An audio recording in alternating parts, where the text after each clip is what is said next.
Jud idam bako mukhalaqatul hawadisi qiyamu binafsihi wa daniyah. Kuwi manggon ning goibe Gusti Allah paling paham nggih. Utawa manggon ning akadiyah. Makanya kul huwallahu ahad. Niku tujuh sik goib Gusti Allah. Ngerti ya? Adik berarti harus ketemu kok. Oke. Nggih mboten? Temu mboten? Panggih goib sing dimaksud goib iki lah ya. Paham ya? Lah lek sing iki huruful wakid. Nah, ini pada karo padat.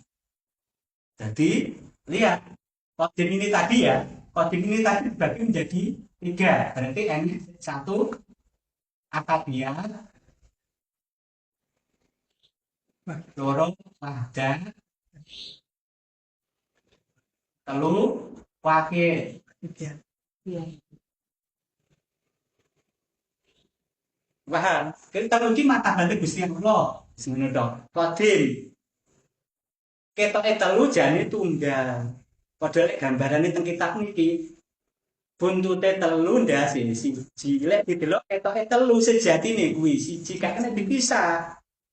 Ini senes trinitas. Ya, wong paham trinitas itu lek wong gak paham, lek ngarani trinitas bukan. Padahal awak iki gak kene mau pisah-pisah. Iki sirah dhuwur. Ki awak atau tengah kene telu. Enggak lek mau pisah yuk. Satu kesatuan. Paham nggih? Kode ini satu kesatuan. Akad wahid, akad wahdat wahid. Aku nggih.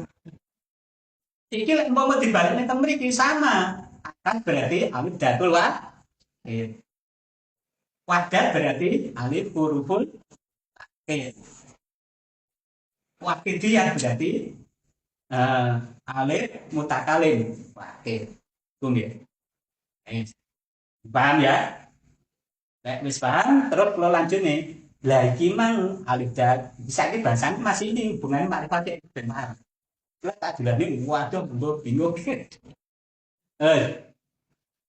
Bahasane sik alif sik.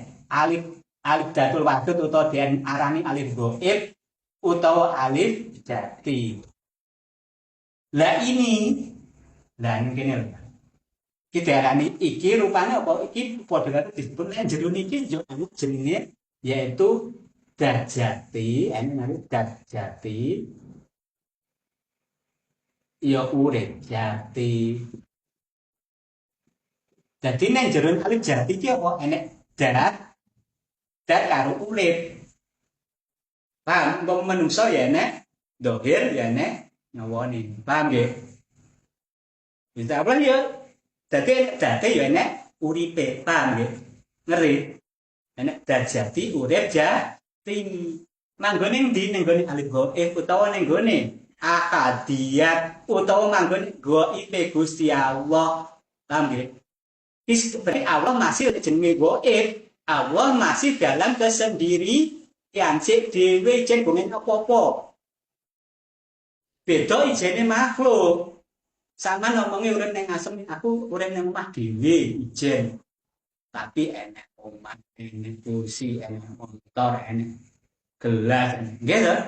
Terus Allah gak apa-apa, sik urip tunggal, rasa tunggal kabeh. Paham nggih? Sik tunggal ya ijen Gusti Allah. Mila ning kono diarani dat mutlak lawan itlaq. Momo sifat wajib Gusti Allah sing manggon ning akadiyah utawa ghaib kuwi mang wujud idam bako mukhalafatul hawadisi qiyamu binafsi wahdaniyah. Sendirian. Lah lek wis iki hubungane sing napa niku datul wakil niki paham. Aku lek dhewe padha karo gambaran iki. Lek dhewe piye lek dikenal. Apa ya bakalan itu kembang. Lah ben erto ben dikenal Gusti Allah baru pengen menampilkan diri atau bertajari utawa diarani manifestasi. Nah, saya bingung ya, menampilkan diri. Ben dikenal, wis sampeyan nek jero omah tok tanggane kenal mboten? Misalnya sampean wong neko nyaman kontrak, misalnya ya. Nah, terus gak tahu metu tanggane kenal mboten? Gak bakal kenal. Sami mboten kenal tangga gak? Niku lek makhluk dikenal karo tangga. Wis enek nggih to. Lek Gusti Allah ijen lah aku pengen dikenal, pengen disembah. Ya berarti kudu gawe makhluk sing gelem nyembah makhluk sing ngoten to. Mila lek ngarani lek dalam bahasa syariat itu penciptaan, menciptakan. Berarti lek enek sing nyipta, enek sing dicipta. Paham to? Nggih to?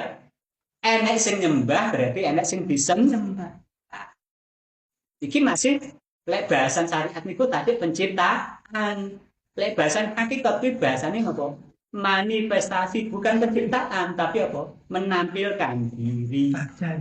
Bertajali utawa manifestasi.